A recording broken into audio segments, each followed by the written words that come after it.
We are back this week, raring to go as the fantasy baseball season nears its conclusion. But before we get to all the fun, we always begin the show by asking you the question, where else would you rather be than right here? Boom! Right now. You're looking live at our split studios. This is Fantasy Baseball Now, episode 54 for the show, part of the Ball9.com podcast network. I am Sean. This is Mike. You know us. Thank you all for joining in so quickly. I see the ticker going up. Everyone's very timely on our new night, Wednesday evening. Mike, it's hump day. Yeah. We switched to hump day. I like it. Oh, a lot of possibilities with that. But yeah, anyway. Some people's hands are going to get jealous just talking about that. So What up, sir? Just biting my nails at a little head-to-head playoff action. That's all. My 7-game losing streak through June and July, I call it the PCA and James Woods losing streak. As we on the outside lose 7 games in a row and miss the playoffs by 1 game is tough to take. Yeah. Sounds like what might happen to the Blue Jays. Potentially. Or the Mets. I don't know. Suddenly the Rocky Devers Giants have caught fire. Yeah. The Rocky Devers Giants have caught fire, and the pumpkin turned back into a pumpkin from a carriage on Nolan McLean, and they can't beat the Phillies, who are beating them again tonight. Yeah. Got the other team that's disappointing me is the Reds limping in. Terry Francona's got to be out of his mind. Sure. He's got to be out of his mind. I thought the Royals were going to – I mean, the Royals are in jeopardy of getting swept by the Guardians. Well, they just tied it up. But Guardians are all of a sudden lurking. The Mariners can't get out of their own way. Texas is on fire. They just swept the Brew Crew.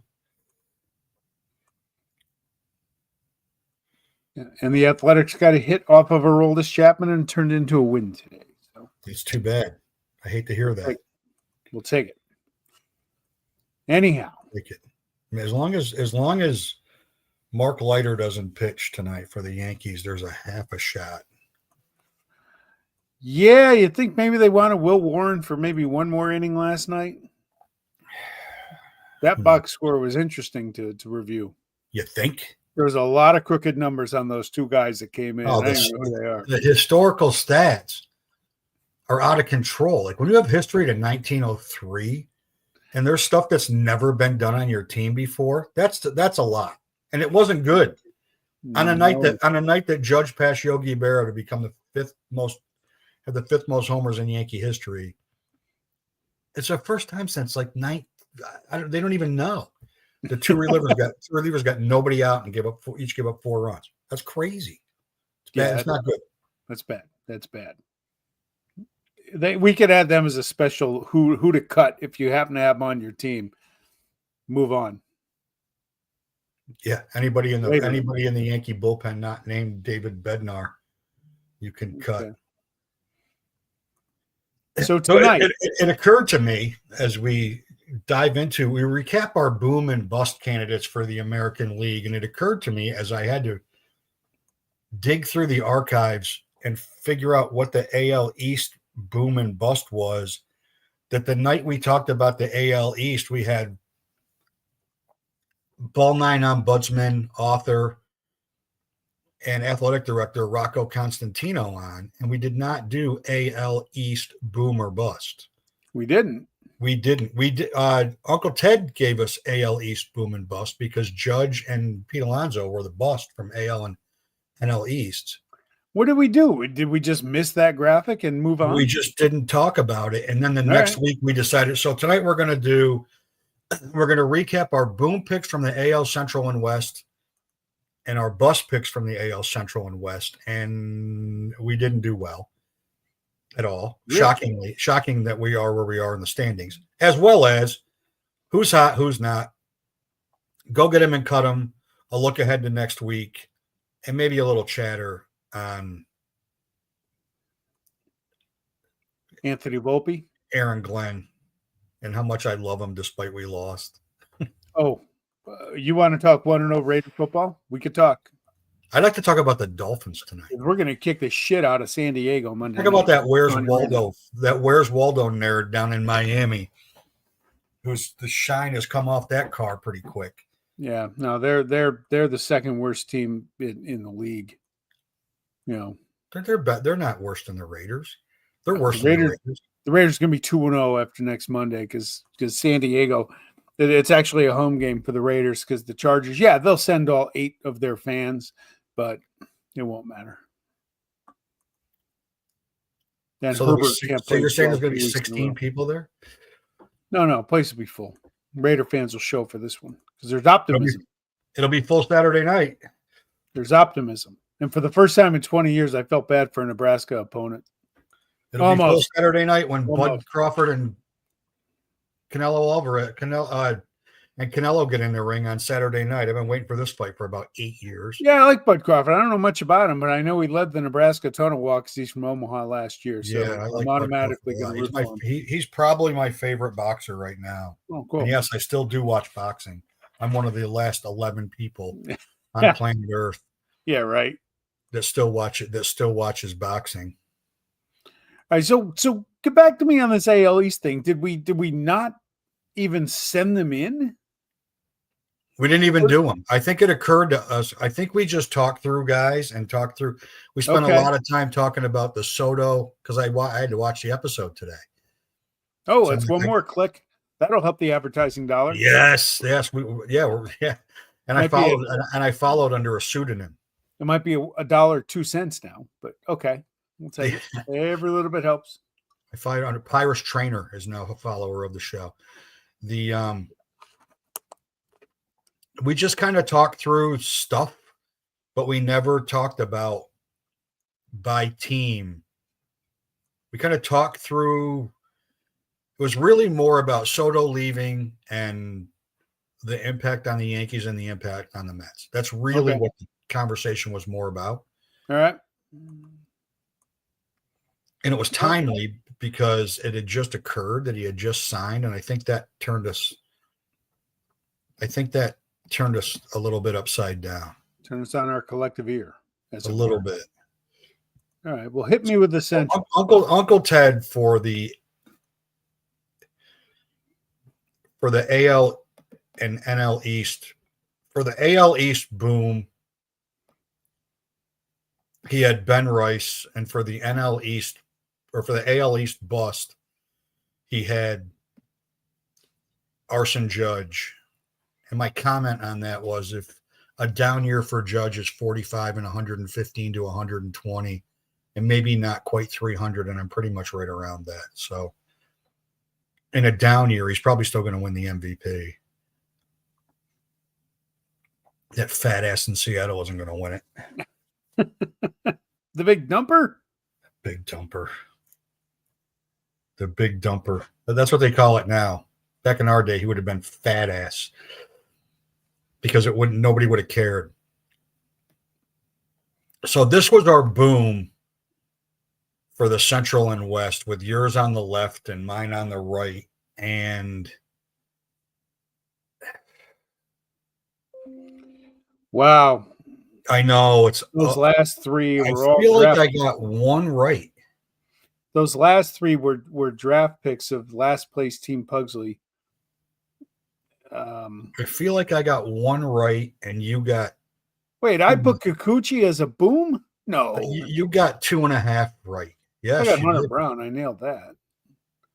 Bybee, you're half right. Carpenter, you're right. Seth Lugo got hurt. Duran, you're right now. Yeah. Andrew Vaughn, you were right for about a month in Milwaukee, and now he's going to start losing playing time to Reese Hoskins, who's back. Gelliff hurt. Robles hurt. Young, seemingly not in their plans.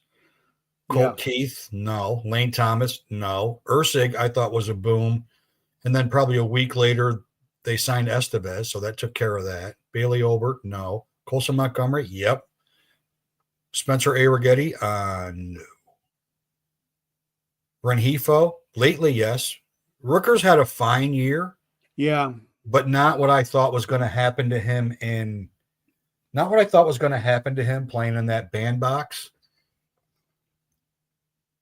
And Evan Carter, what a wasted year for him. Locklear got traded. I had a conversation about Rooker yesterday with a big fella in Massachusetts about his value, fantasy value. Where is he? Like when I think Rooker, and I'm an A's fan. In our league, we're a 12-team league. We keep 5. I don't think he's a top 60 player. No. The stats are nice. Now he has outfield eligibility. That helps. That helps. He's not pigeonholed as a DH. It doesn't matter for sure. But to me, he just misses. He just doesn't have that name cachet. The stats don't jump off the page. They're good. They're solid. If he built on last year and had either the same or a little bit better year than last year, we'd be having a different conversation about him. But he's not as good as last year. No, he's not. He's not. You can say that about a lot of guys in that lineup, especially your favorite player. The Butler did it. He got the hit today.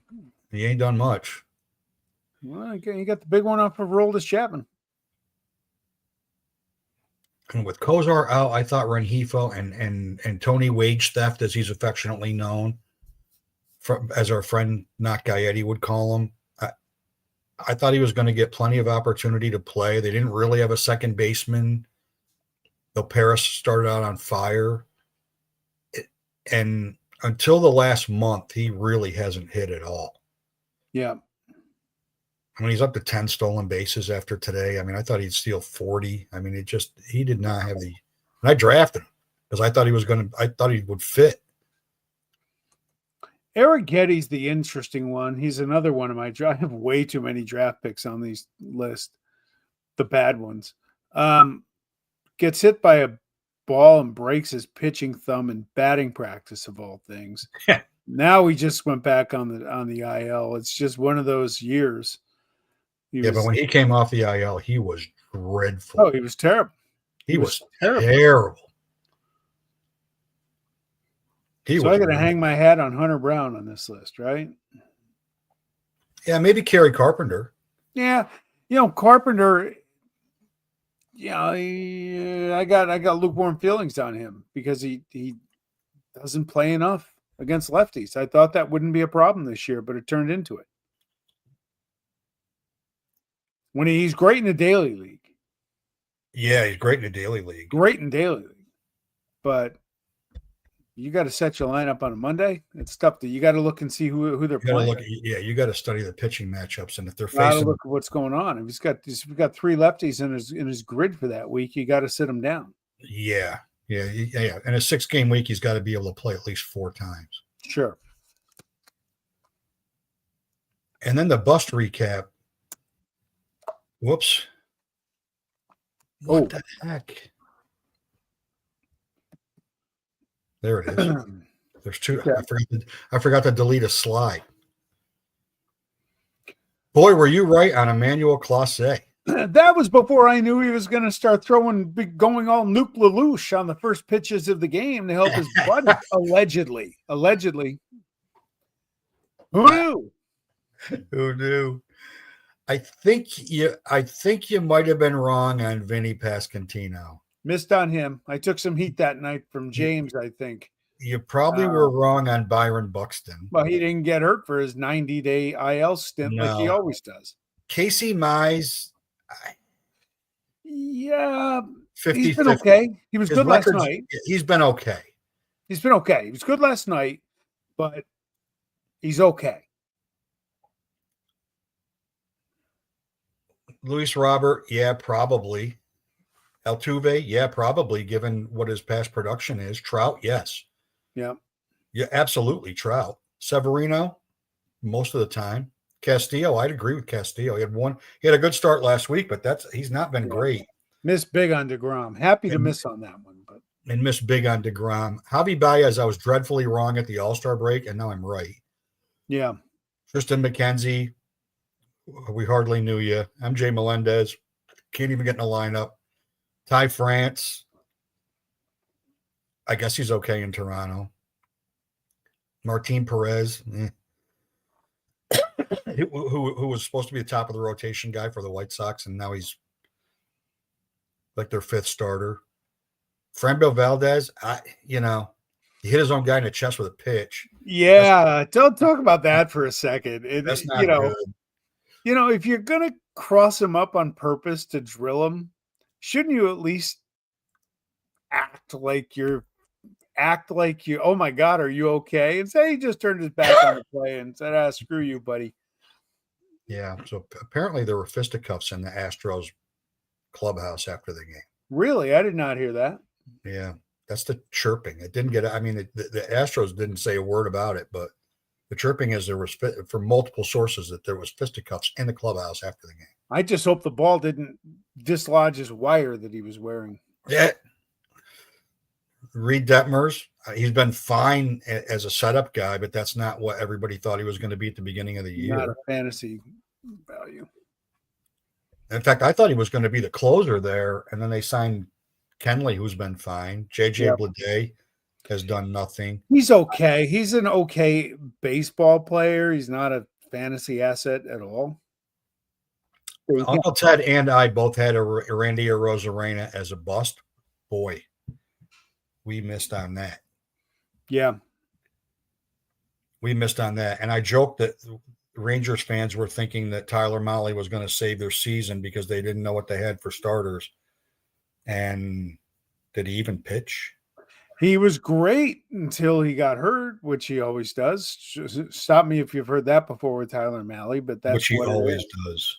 He just can't stay healthy. Which he can't. It's too bad. It's too bad. But he always get hurt. He always gets hurt.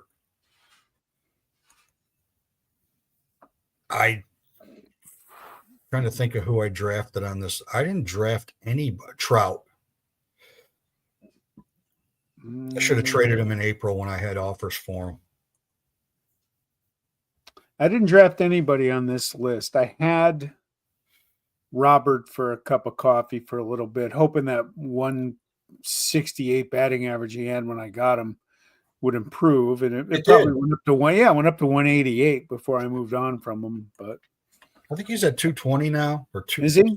Okay. Like, he's had a pretty decent second half. No power, but he steals a ton of bases. He's stealing a lot. That's a value, but. And they started scoring runs, so I mean, he did have his run scored was pretty decent, and his stolen bases are great, but his power numbers stink, and I think they're going to keep him. If you're in a 5x5 league, that average is a killer. Oh, it's a killer. Why do you think I'm last in batting average? Trout's hitting 225. He's hitting 220. It's ridiculous. It's ridiculous. The Javi Baez one, man, I looked bad. I don't even know if he's in the lineup tonight. He had a. Oh, he is. He's playing shortstop. Wow. With Glaber getting 2 RBIs against his former team. Does that sting a little bit? No. I'd rather have Jazz at second base than Glaber. I like Glaber a lot. Best thing that ever happened to him was to not be on the Yankees anymore. Yeah. Now he can go play baseball. He's had a pretty decent year too. He's been fine. I mean, he's had a pretty good year. He's had about the same year that he had last year. Frankly. He got 69 RBIs. He's hitting 260. He's probably got 15 or 16 homers. He's got 15 homers. He's hitting 260 with 69 RBIs. I mean,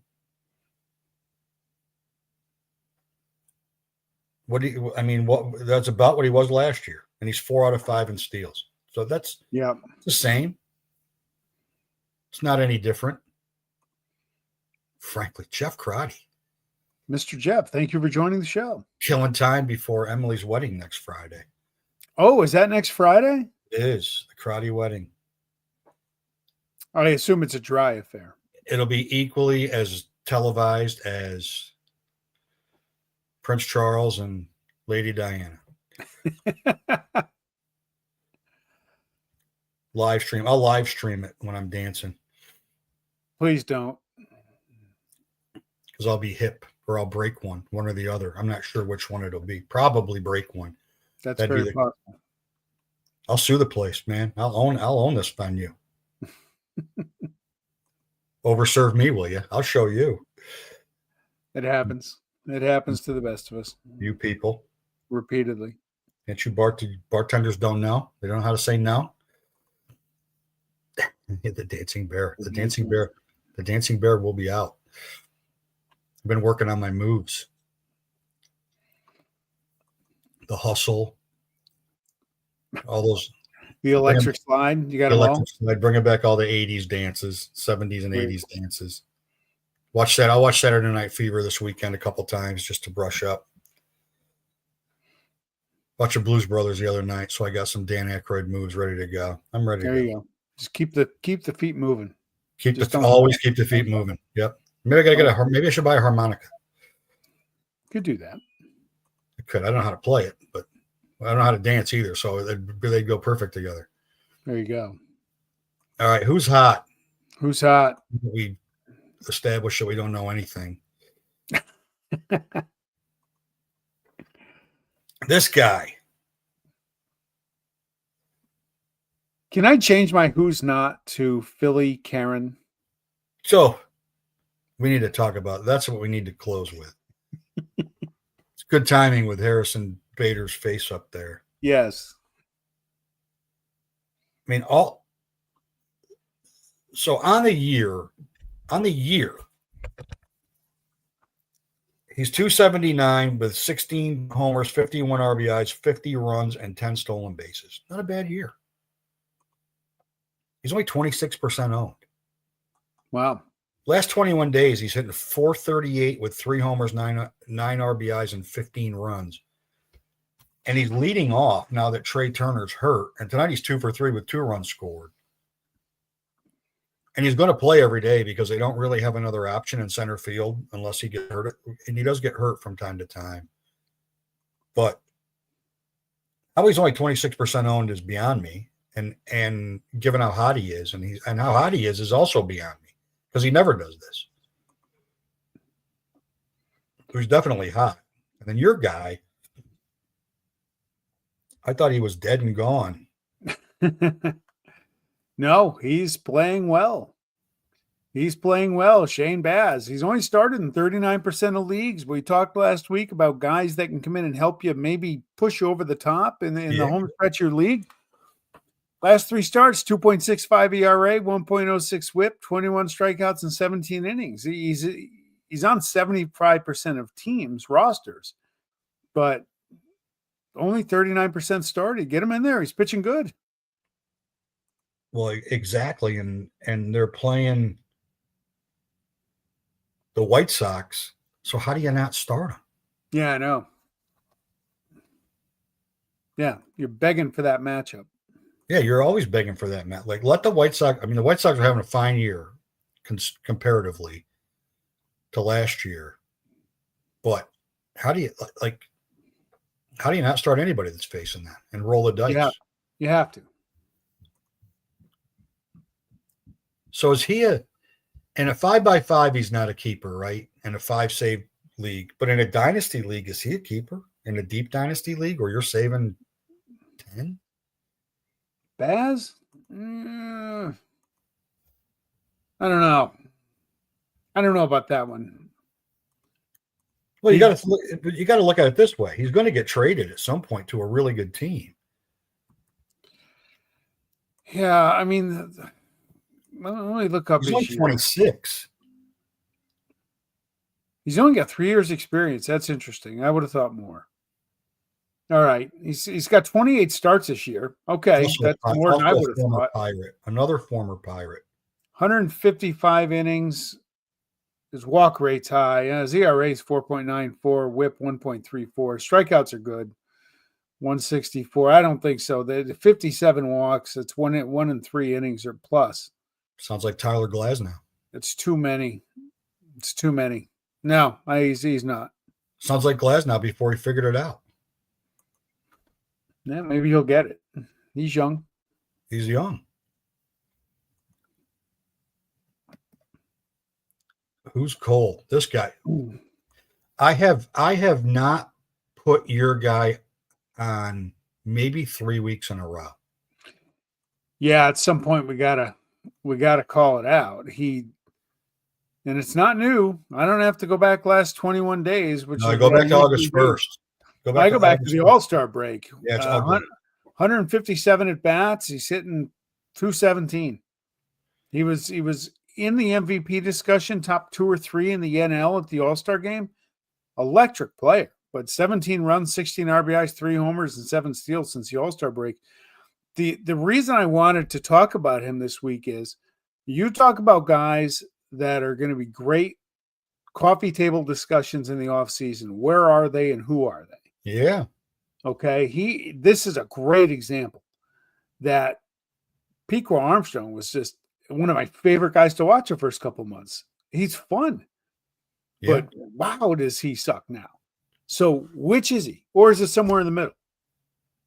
But he's been just polar opposite. First half and second half, it's been a disaster. So we finally had to put PCA up on the board. Well, at the All-Star break, we were talking about how Suzuki didn't make the All-Star team and that all 3 of their outfielders should have been in the All-Star game. And all 3 of them have been terrible since the All-Star break. Yeah, Tucker just got IL'd, right? Yeah, but he's not been good. No.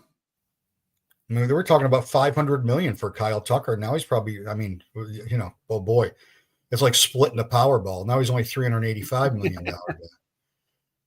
But I didn't win $1.6 billion. I only won $800 million. Oh, I feel bad for you. And then Cade Cavalli, who I like Cade Cavalli. He's only made 7 starts. He is one of their top prospects.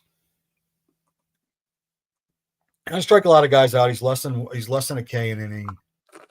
And on the season, he's a 4.67 ERA and a 1.47 WHIP. But in the last 4 starts over the last 3 weeks, 18 and a third with a 6.87 ERA and a 1.64 WHIP. And mystically, he's 2-1. I don't know how that's even possible to be that bad and be 2-1 because I didn't think that the Nationals ever scored runs, but apparently they do from time to time.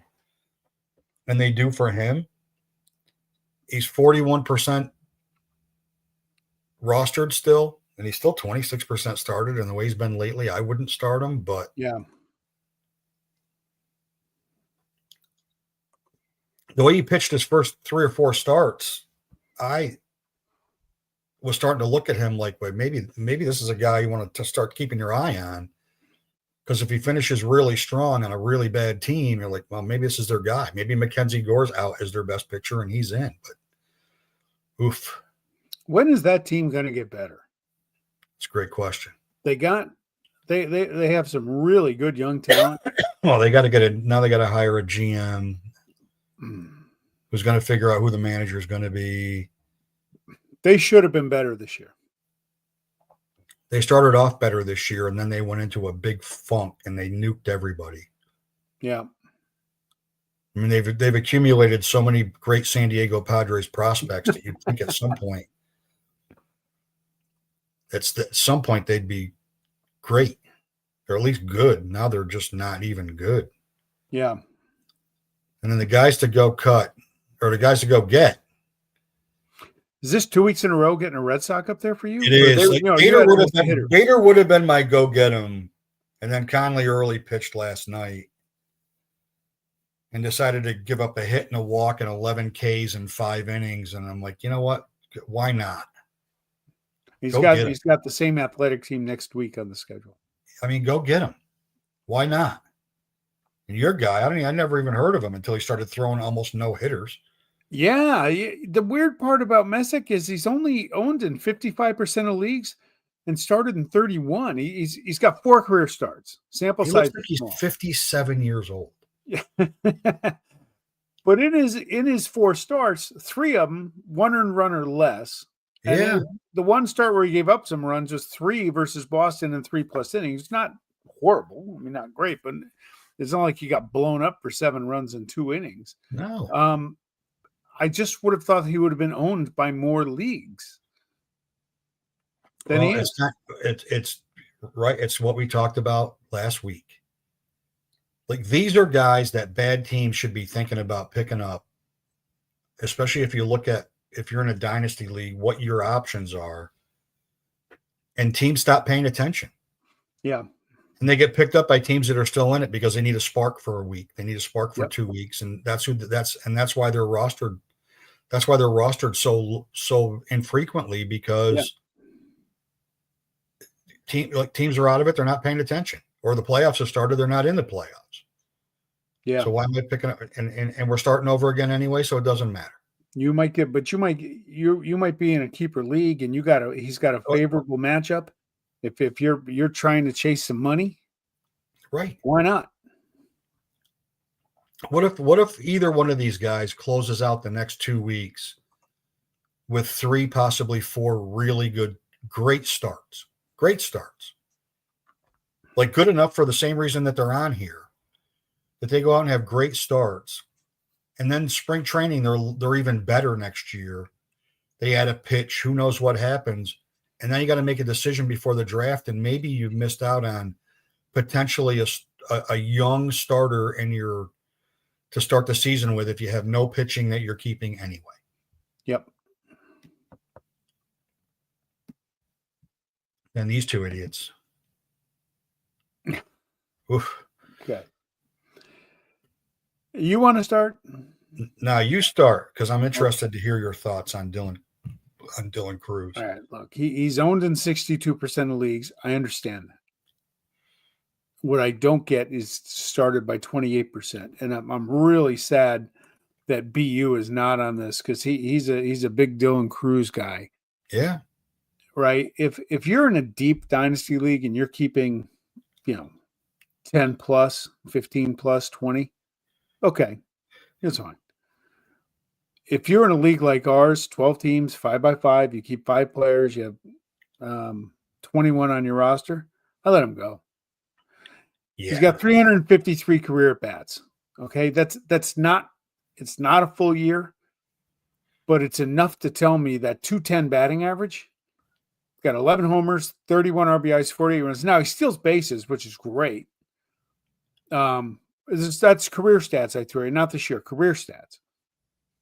The stolen bases is awesome, but it goes back to what we were talking about Luis Robert a few minutes ago. That batting average is a killer. It kills your team if that's a category. Well, you can't, right. If you're hitting 210, you're not driving in any runs, and you're barely scoring runs. Like, you got to be on base to score runs. You got to be on base. So we talked about PCA just a few minutes ago about his offseason value. Here's another one. At what point does potential become wasted potential? Now, he's young. He's got time. He's still got time to figure it out. Again, he hasn't 353 career at bats, but he has shown nothing to indicate that he is a keeper quality player. One of 2 things is going to happen with him. He's going to get overdrafted and disappoint everybody, or he's going to get drafted super late in every league, and he's going to explode, and everybody that drafted him will be a genius. I don't think there's any in between. I don't think there's any in between with him. I don't either. I think he's in that category where he's going to continue to be overdrafted at least through next spring. Is he Jordan Walker? Who?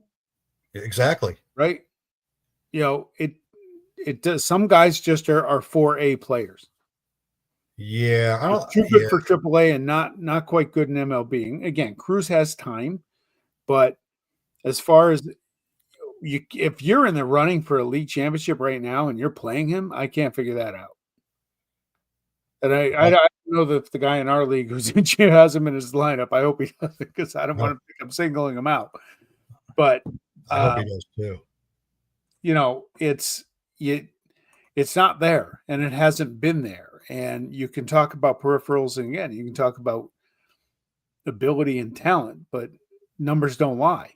Yeah, I mean, you're right. You talk about a baseball player, and then you talk about what value they have in fantasy, and they rarely line up. There's a Yeah, lot he of is players that are really good baseball players, and you'd never have them in fantasy to save your life. correct. He's on the bench in our league and 0 for 3 tonight. So It's a shame he's on the bench. And then the Orioles let all these veterans go. Kobe Mayo's going to get his chance to play. This is going to be it. He'll show them.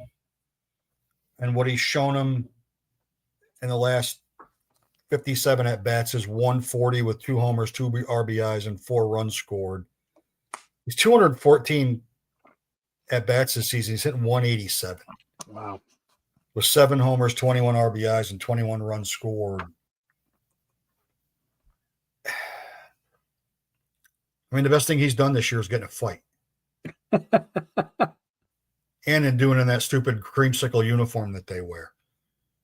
I mean, he's only 24% owned at this point. He should be 0% owned. He's not I would, even in deep dynasty, I would be off the hype on him.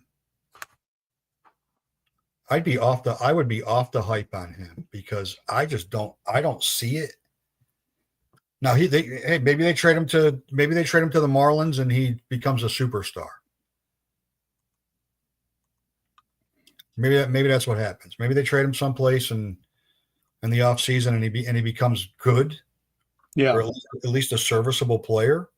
But good God. I mean, the Orioles have struck out after tonight 10 or more times and now 9 consecutive games. 9 straight games? 9 straight games. 9 times. And he is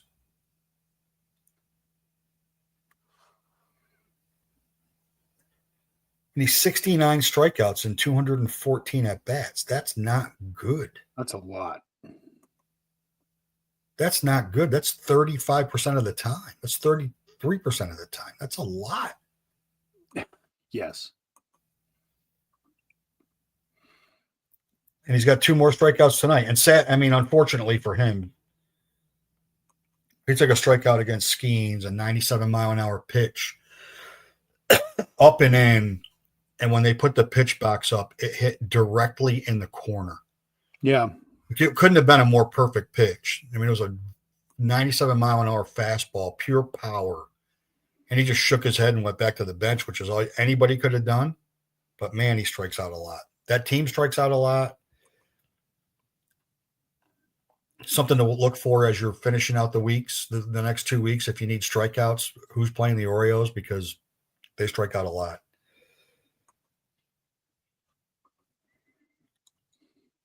Nice of the Pirates to scratch 1 run on the board. I'll save her for that. We'll get back to that. Let's look ahead. That's the first time I've ever uploaded a picture like that. It works. Yeah. I know. This is your second time for Cade Horton for a 2-start pitcher. Yeah, look, I read today a sub-1 ERA since the All-Star game. His strikeouts has been getting better. He only had 2 last night, so that was the outlier. He had improved. I love Cade Horton. He's at the Pirates and at the Reds. The chips are down. He's one of the guys I can't wait to watch in October. I've said it before. I've been talking about him for about 4 or 5 weeks now? Yeah. I think he's got that bulldog in him, and I love watching him pitch. He's quickly become one of my favorite pitchers to watch.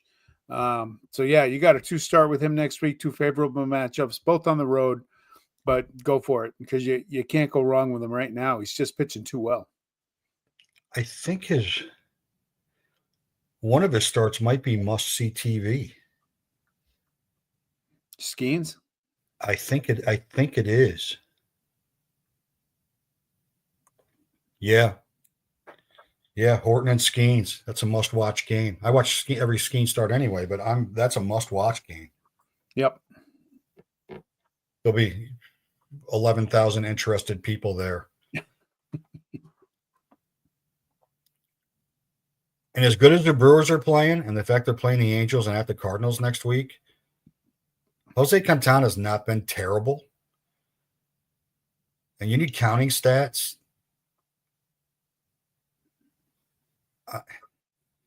Or you're in head-to-head and you want to get, 6 or 7 points out of a starter next week.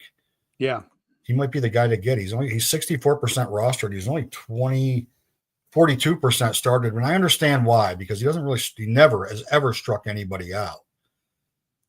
But they're so good that I'll take my chances on a team playing close to 700 ball that you're going to get a win, at least one. And I'll take my chances that facing two lineups that, the Angels do score some runs, but the Cardinals don't. I like the second matchup a lot better. Here we are. Horton's an automatic, but Quintana's still, you got a third of leagues don't have him. So yeah, they still be out there in your league. That's a big, that Tigers Guardians matchup all of a sudden is a big matchup. Yeah, I had them selected even before they got into the Yankee bullpen last night. The Guardian, the Braves. I know Strider's pitching a little better, Sales, but I'm not sure who they're lined up to face. But I'll take the Tigers against those teams and what's going to be meaningful games for them. Yeah, and I'll 100% take the Yankees at Minnesota and in Baltimore, where they always play well. I'll take those matchups every day of the week. That better be 5 wins.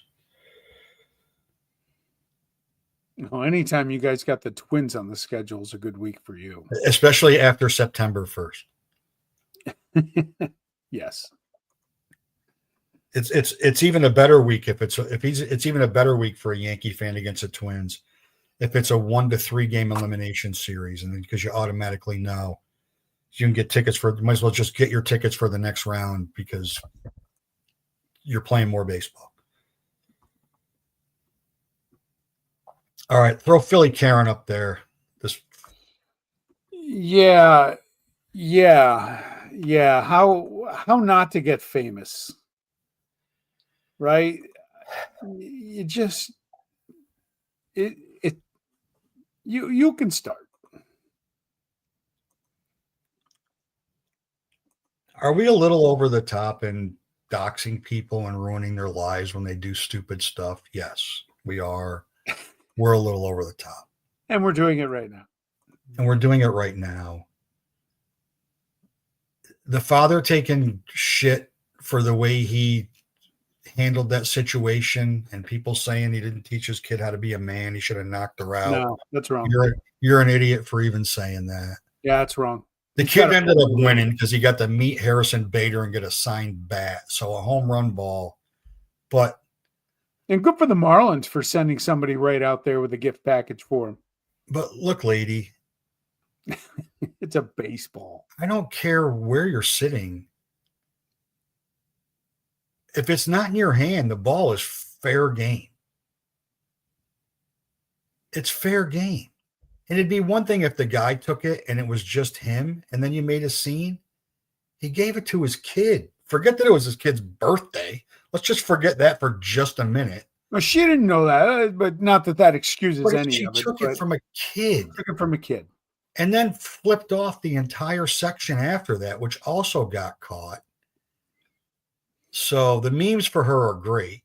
Like you name it, her running away from Pats with 20 cheesesteaks in her arms, her snatching a lottery ticket out of a Powerball ticket out of somebody's hand.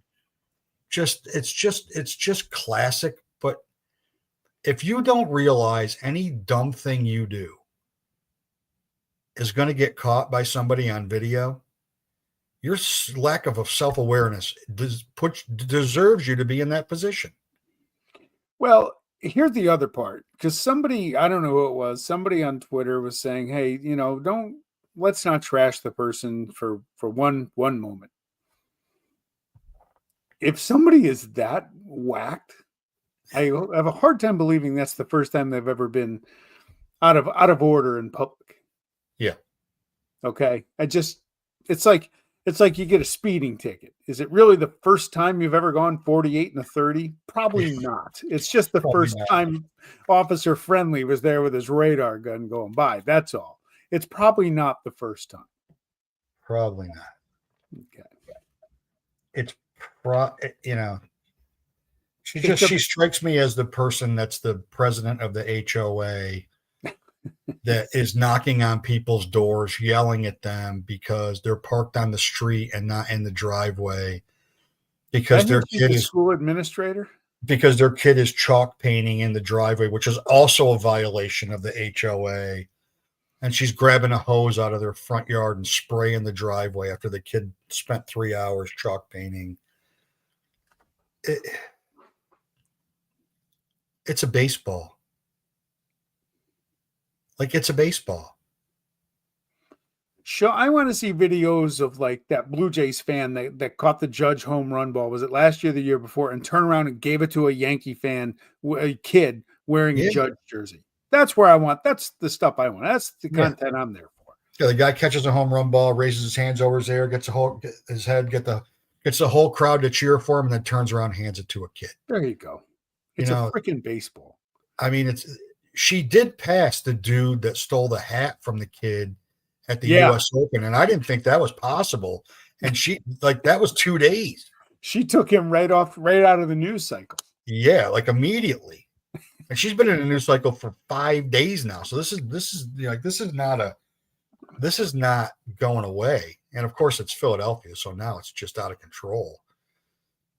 Yeah, now it's just out of control. Do you know if she's from your area? Or just down in South Florida? I don't know. She could be a South Florida person, and frankly, I don't care. I don't know her. She doesn't live in my neighborhood. She's making other people's lives miserable on a daily basis. She's not making my life miserable. She just looks like you just used the right word. It's just a miserable person. And you would think she'd be happy at this point this photo was taken because she got the ball that she had to have. The coveted she was still amped up. Like a roid rage. Oh man, just don't do it. Just don't do it. It's just not worth it. It's not. There's a reason why we talk about if people had cell phones with cameras and videos on it in college, you and I would never have gotten a job. No. Ever. No. And we wouldn't have done this podcast because Officer Friendly would have been using it to try to find us. I mean, that's just that's a fact. So yeah, look, basic rules, especially if you're out in public like that. Assume somebody is videotaping you. Just assume it. How about just in general? Don't be an asshole. I don't know why it's so hard. Even better. I don't even know why it's so. I don't know why we got to the point where like that behavior's in your head.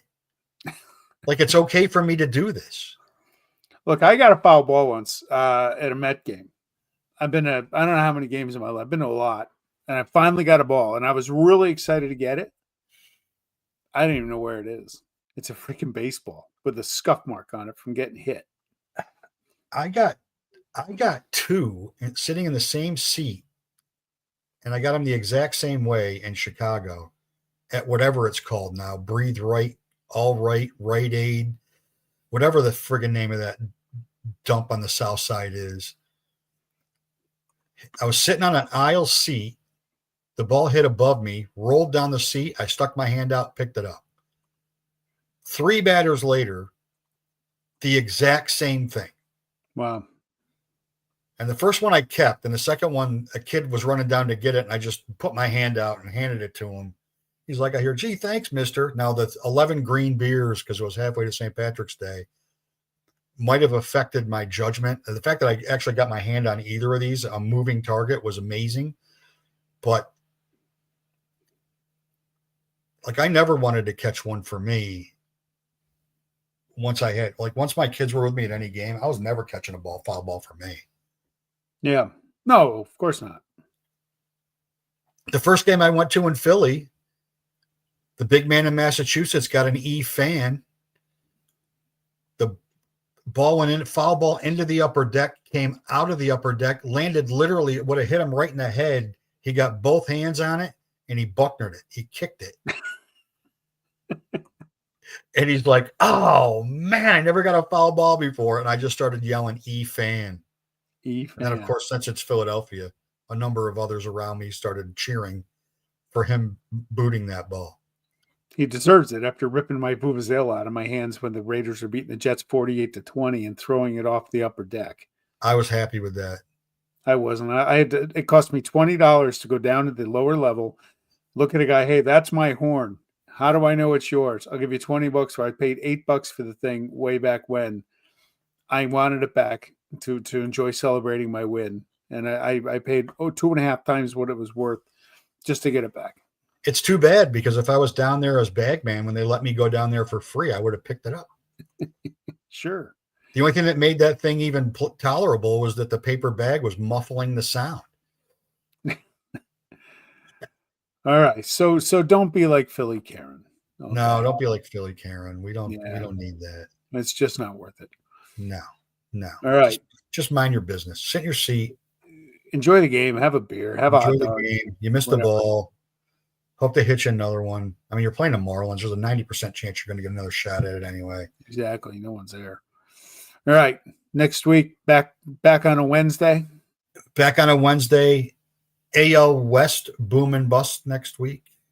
No, we did those tonight. No, NL National League boom and bust recap. I didn't look at those. I'm sure they're glorious. Sure, it answers a lot of questions for sure about where we are in the standings. But last, I'm in the last. You're in last. You're in last. Some would say that based on your performance this year, that maybe you shouldn't even be on this podcast giving advice for fantasy baseball. No. Hey, learn from my mistakes. Yeah, Costanza this. Learn from my mistakes. That's what I'm going to do next year. I'm just going to do the opposite during the draft. No, this guy sucks. I'll take him. Yeah, you'll be taking a closer in the first round. I will not take a closer in the first round. Absolutely not. We'll see. We will have a show in the offseason where I will detail the fall of the Empire, the greatest fantasy baseball organization, and how I'm going to rebuild it. I'll be really excited to hear about the fall. I'm skeptical on the rebuild. Very skeptical. There's going to be a lot of introspection here. Learn from my error. Maybe when your new stadium gets built in Las Vegas, you guys will be back. They'll never have that. All right. Next Wednesday, we'll be back in Oakland before they're in Vegas. Peace. See ya.